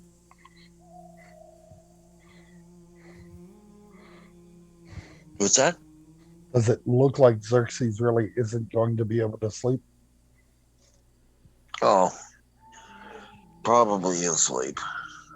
Okay, so Arian doesn't need to put him in a sleeper hold and then carry him to bed. No, I'm pretty sure Von's gonna make No, sure he he's takes happy. Vaughn then by the hand. Gently. Mm-hmm. Yep, that's good I- because Celine was- was going to send them off together, yes. I Yeah. was just gonna suggest a sleeping spell. Just knock him out with the sleep spell. I'm going to point out It's an that elf. elves are resistant to that. Oh, Yep. right. Elves are resistant Yeah. to the sleep spell. Sleep potion. Crowley walks over and puts a small pouch in his hand. And he Mm. says, "This will help you sleep." Yeah, Thanks, man. Yeah. Nimlin volunteers to sing you to sleep, Your Majesty.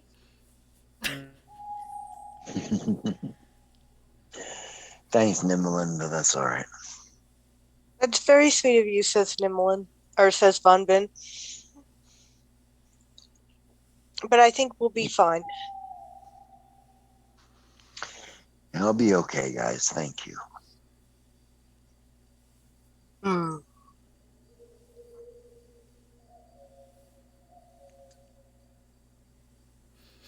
She looks at Yeah, Rouville he heads off to bed. after that and says, "Do you want to wait up for me or do you want me to meet you there?" I'll wait up for you. Okay. She says, "We just have to go over coordinating with the general," she says to Arian. Yeah.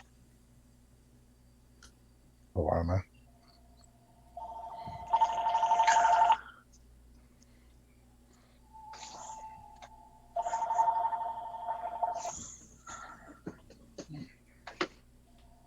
Sorry pizza. about the phone. It's my mother again.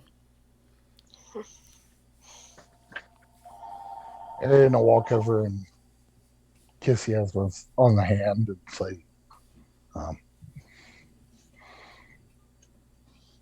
basically the same thing. Are you going to wait for me or do you have other plans this evening?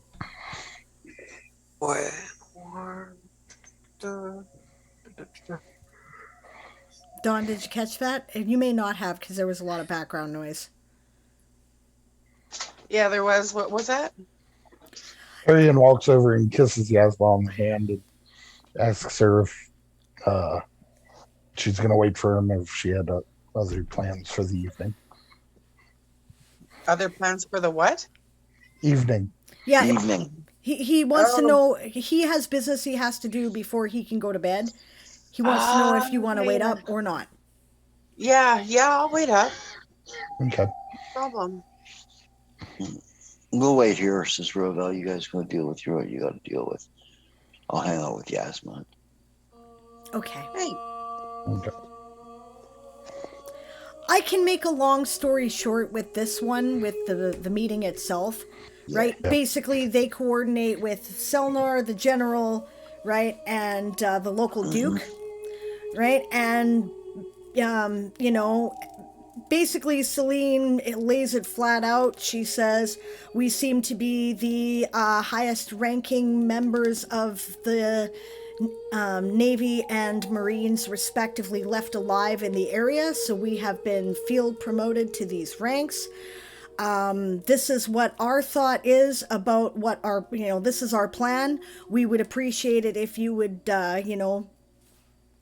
carry this out. She doesn't, she's not pushy, but she's firm, right? She's like, this is what needs to be done.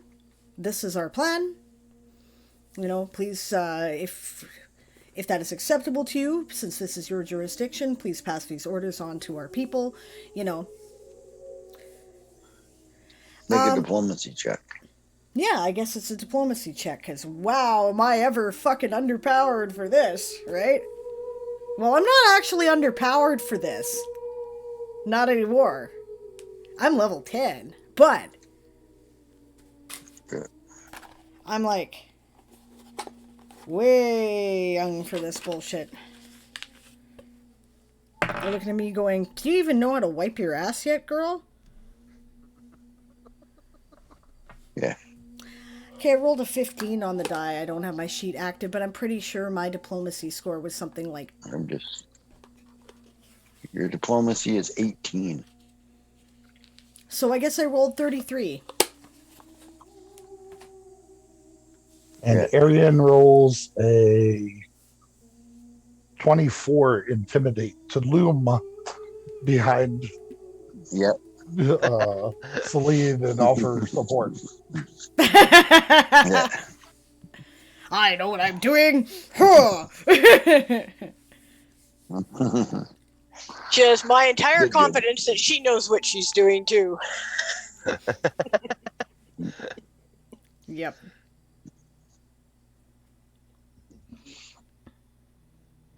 I would say the general probably is quite happy to go along with whatever you guys suggest. You did, after all, save the Imperial heir, and he did not succeed in saving the king. So he's kind of feeling pretty much like, yeah, I should probably do what these guys say right now. The Duke might, I don't know, Duke Elkshorn is not the admiral that you guys know from A Few Good Elves. He is his father. So... Right.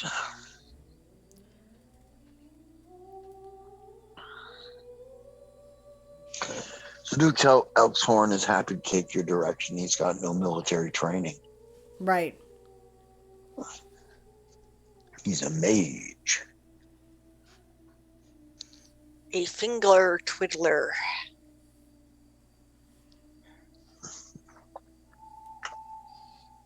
Right, so he's happy to take direction. He does tell you that his son is in the Navy. Was he stationed... Is he stationed here? She says. Glimmerfell. Oh, good, she says. Okay. I will pass you news as soon as I have any, sir, she says.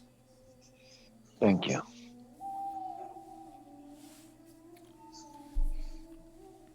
What's his name?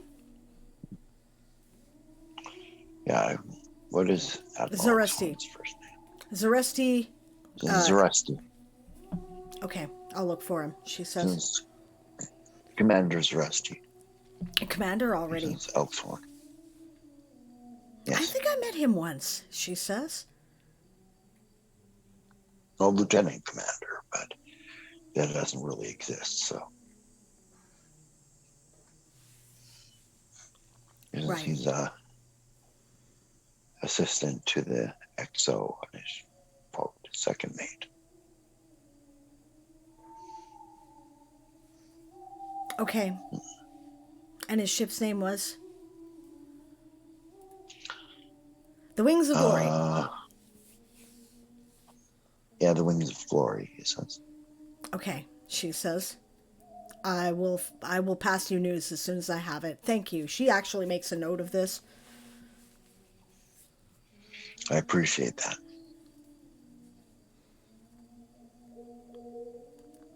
All right, gentlemen, if unless you have anything else that you feel we need to discuss, I think I need to get some sleep, she says.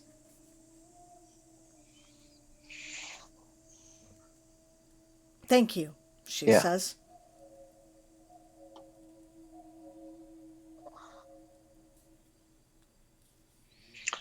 You're welcome. welcome, Commodore, says the General. And then we'll break up the meeting. Heads out to the foyer or whatever where Yasma and Ruavel are, waits to make sure the door is closed behind her, and heaves a great big sigh. Yeah, Ruavel puts his arms around her. That went better than I hoped, she says. Good. Good job, Arian. Let's get some fucking sleep, she says. Yep. And he'll put an arm around Yasma and wander off to their rooms.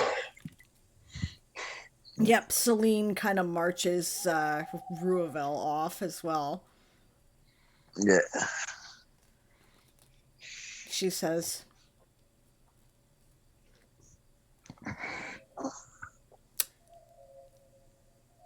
do you need sleep or company more right now? He says yes. I don't know.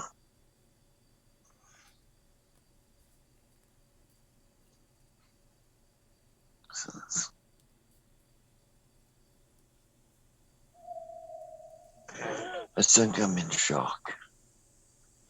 Okay, then I know where we need to be. Come on, she says. And she takes him to the Temple of Arianrod.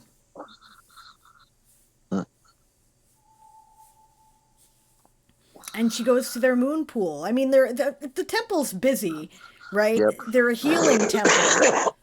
And they're the guys who deal with trauma, usually. So the place is busy, even at this hour. But she takes you to the moon pool, which is almost undisturbed. Which is probably where you find the kid. You know, maybe so, actually, which kind of derails her plans, but that's okay, right? She says, oh, Midshipman Goldenbow. Ma'am. Oh, ma'am, he says as salutes. He was crying, obviously. How you doing, son? I'll be okay, sir, he says. Yeah. He says.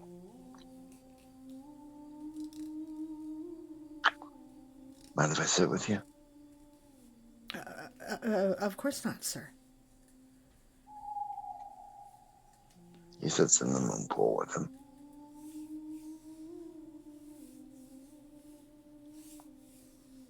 He says, I just found out my father died. Oh, I'm so sorry, sir. He says, yeah. We're all dealing with a lot of loss right now. You want to talk about it?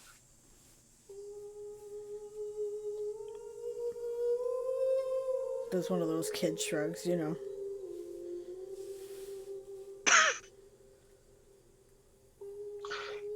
You feeling guilty because you survived?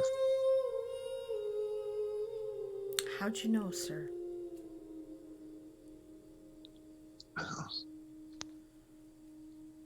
Because since I've been there,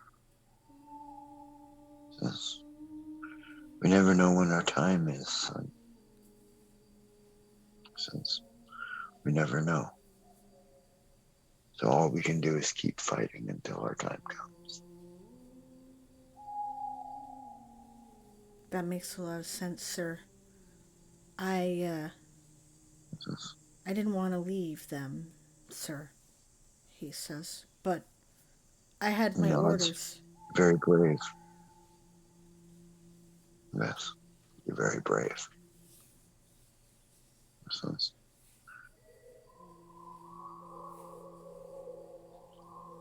I think I'll recommend you mention the dispatches.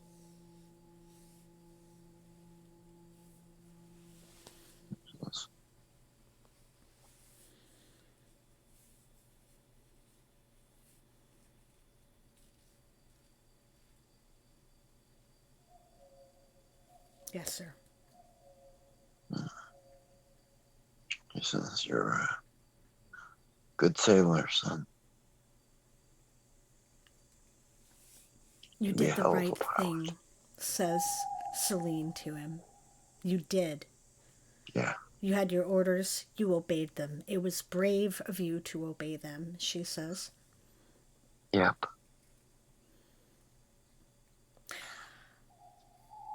His Majesty is going to need a pinnace pilot. We had you in mind, she says.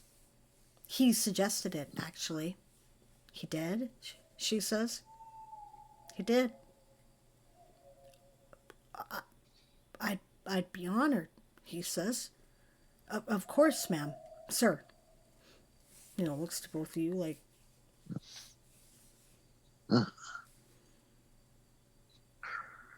Just get some sleep tonight and report in the morning. Yes, sir. We got a trip to Glimmerfell to make. Avalon, he says.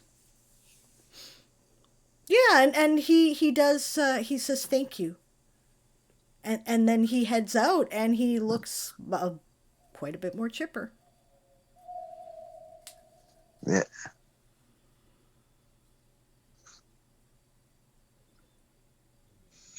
Okay, I think I get sleep now, he says. Okay, let's go get some sleep, she says. Yep. And they go off and find a spot to throw a hammock, basically. I imagine. Yep. Or go back on the ship, even. Yep. Yeah, go back to the ship. Might as well not take up extra beds, since we have perfectly good ones. Mm-hmm. Mm-hmm. I don't know if you guys have been following what's going on in the chat, but I am really enjoying it. There's a dialogue going on between Nimmelin and Dazzlecat, which is the stuff of fucking legends. And I'm going to read it out because I want to remember this later, because this may very well make it into the story I've been asked to write. This is amazing. Okay. So let's see. Dazzlecat mourns not being able to sleep on her lumpy coin-stuffed bed, curls up on the space skid wrapped in her trusty canvas. Unfortunately, Nimmelin is used to the void... Nimmelin is used to the void looming over her shoulder and nitpicking everything she does, so she sleeps okay. Right? Dazzle suggests a padded back... A padded blackjack helps people sleep very well. Have some vodka, says Nimmelin. We have plenty. An elf with a trembling wand, says Daz. If that was the reference, I think it is. That was hilarious. Dazzlecat, everyone in the dark. Ow! Who moved the door over there? Nimmelin wonders if she will have an opportunity for a proper bath. Dazzle curls up on the space skid wrapped in the trusty canvas. Nimmelin says, why in the void are you sleeping in the space skid? Because it's mine, says Dazzlecat. It's what you do with stuff that's yours, Nimmelin. That I have it parked under this branch thick with leaves in case of rain makes it a nice place to rest with without others snoring in my ears, glares at Quill. Nimmelin says, if someone steals it, we can come down on them, not just with our own revenge, but the mighty fist of the snotty Elfar laws! So don't worry about it. I can't sleep as well without you breathing in the next bunk over. I'll make sure Quill sleeps with me. There's room for you too, Nimmelin, says Dazzle. Says Nimmelin. Okay, sure, but I'm getting a pillow. Dazzle adds, I just need to move the poo ammo.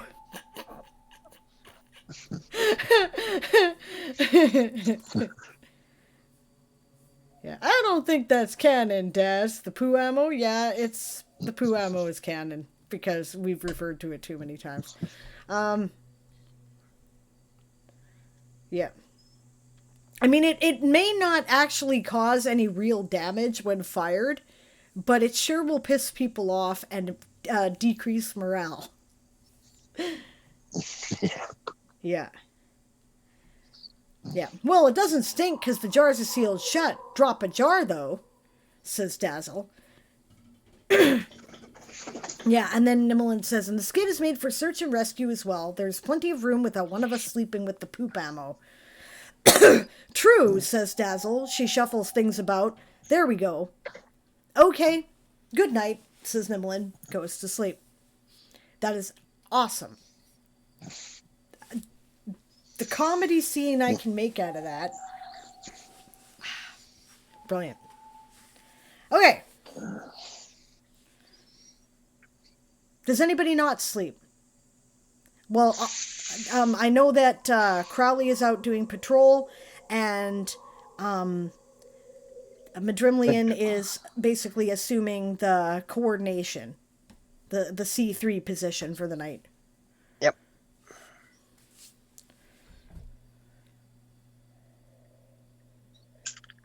No, Arian's a well-trained Marine. He could sleep pretty much anywhere and snuggle up to his girlfriend. It's pretty good, so.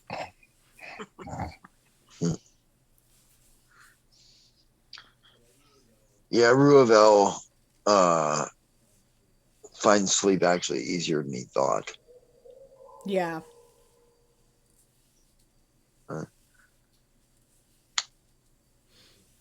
And Xerxes,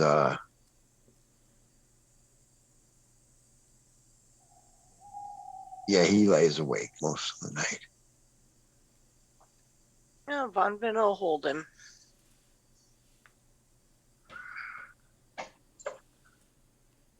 She'll be very distracting for a while, too, if that's what he wants. Yeah, that could work. Might as well get started on that Imperial air early. Or that Royal air. And, well, Imperial air, too, really, in a manner of speaking. Yeah. Not the direct line of succession. Sorry? I think he figured it out. Right now, he'd be fifth in line. Yeah.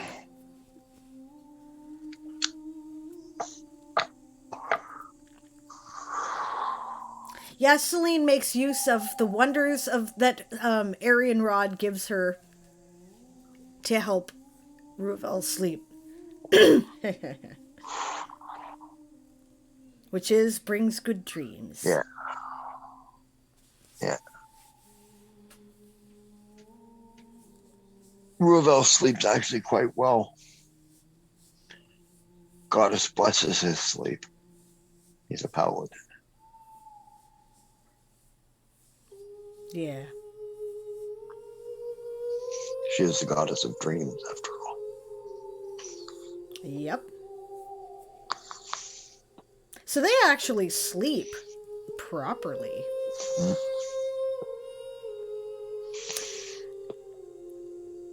Okay, so somebody want to roll a chance of, basically wandering monsters, shit happening during the night? For those of us old farts who know what wandering monsters are. Yeah, let's roll a d20.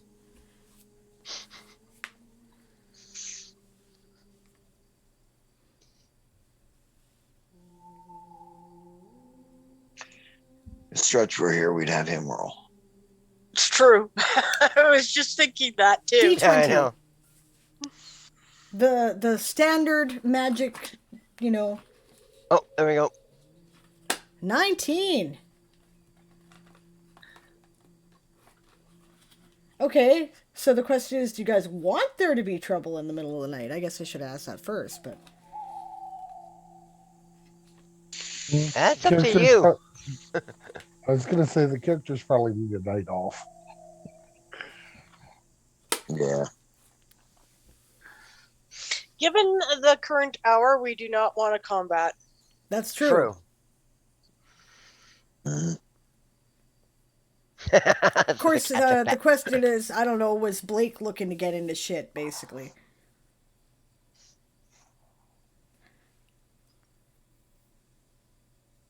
Well, we could if you wanted to. I just want to know if you would like something specifically to happen to you while you were on patrol. Sure. Could we do that at the beginning of next game session? I'm feeling really drug out and bagged. Yeah. Awesome. I mean, you don't have to either, right? I Okay. just thought this is an You guys opportunity want if you wanted, right? Yeah. Yeah, if we could, that'd be awesome. But if we could do that, play it out at the beginning of next game session. I didn't sleep well last night, and tomorrow's a very early morning for me. I mean, we could call it here. I know it's a little early. Not And by we much. started a little late, so it is Well, like If you guys wanted to keep going, that's completely all right. But I think we're gonna have to call yeah, us. then that's anyway. totally fair. It's up to you guys. I don't I'm not opposed, right? If you guys want to quit early, that could be a good place to start next time. If Yeah, I think that's a good place to start next time. Okay. Well, we'll talk to you guys soon, and I'll make sure that we stop by this week to update our characters and whatnot. Good night. Okay, good night, guys. Good Okay, night. see you soon. Sweet dream, guys. Thank you. You guys Thanks. too. Now the question is, are the rest of us carrying on at this point, or are we calling it early? I heard from Aaron. Oh, I don't mind either way. I'm a little tired. Okay, I guess we're calling it, and that's totally fine. All right. So we know where we're starting next time with, a minor issue in the middle of the night. It's okay. I have a plan. Might be a good chance to blow off some steam. And it'll give you some prep time. Yes, Yeah. and then I'll have prep time so that we'll actually have everything done up. So, excellent. All right. Well, thanks for joining us tonight, everyone. Oh, we had a funny idea for Nimmelin. Okay. First we have to do our raffle. Yep. I haven't forgotten. Waffle. Waffle, waffle, waffle. Which means I guess I get to shut off the cool night music now. And fire this thing up.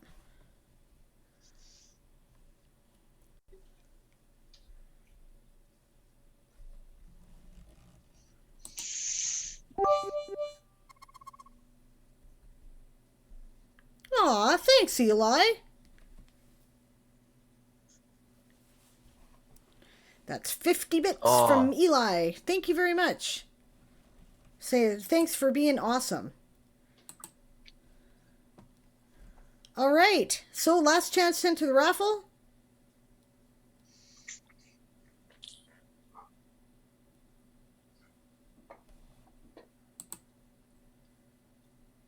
And the winner is... We're going to close the entries. And we'll pick the winner. Stretch! DM Stretch. DM Stretch. Well, that works out. He went to bed earlier. Yeah, that's all right. Yeah. I'll poke him Mod and tell fix. me when. Mod fix. Mod fix, is that what you're saying? Nobody else said that except Siobhan there. Well, it is rather late for Stretch, and Yes. he does not sleep nearly enough. So I am glad that he was engaging in some self-care and went and got some sleep. Dragon Magpie says, so the new invocation she took was applying the Eldritch Blast to weapon attacks. My idea was that she didn't pick it, but her patron was annoyed. She got her fancy sword and made her get it. Why am I not good enough for you? Yeah, that's brilliant. Yeah, that is brilliant. Love it. Okay, well, I don't have to give DM Stretch the spiel, especially since he's not here. The fact that to benefit from this prize, one must have a free World Anvil account. But I know for a fact that that is not a problem for Stretch. He definitely has a World Anvil account. So that is okay. Hey, by the way, I can make +3 cloaks of resistance. Just saying. Cool. Awesome. For 4,500 gold. Probably gonna add that to my list, but it takes 9 days for that. All right, gang. I think we're going to go to our credit screen. Thank you very much for joining us. Can somebody indicate who might be online to raid? Okay. Element Eds. Awesome. Yep. Okay, I'm tempted to go right there, but... Penny for a Tail is doing Pathfinder. Oh, and yeah, Penny for a Penny Tail for a doing Tail, Pathfinder. Vote, guys. Tell or Penny for a Tail? Penny for the tail. We usually raid towel or coffee. Actually, Eli has a suggestion. It's another JN3 writer. storyteller. Yeah. It's another writing streamer. But he's And then also it was- a gamer streamer. He's an Right. old GM. I will say we missed Penny last week, so That's true. We did raid Penny last Are they week, or we still- did? We did, and they went Yes. offline just as we raided. That's true. yeah, so we missed them. You should find out if they're going to be online for a while. Well, we know they'll be online for another 10 minutes, so... Alright, let's do the credits and we'll raid Penny for a Tail. It's Penny for a Tail, right? Not a Penny for a Tail? Yes. Penny for a Tail, yes. Okay. Toy Soldier Old School is game mastered by Sable Aradia and created by Diane Morrison.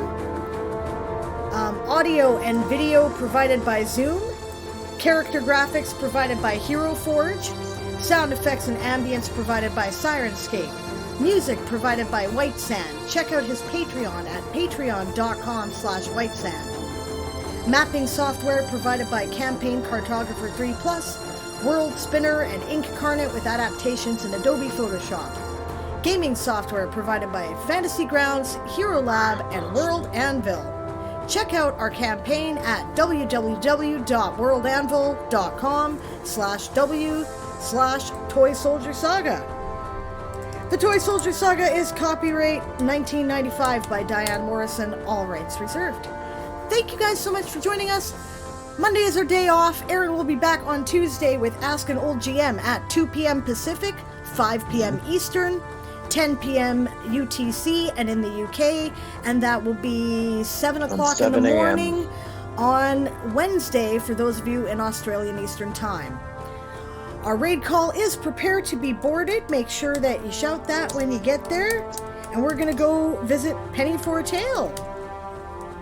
Thanks again, everyone, and we'll see you again soon, hopefully next week.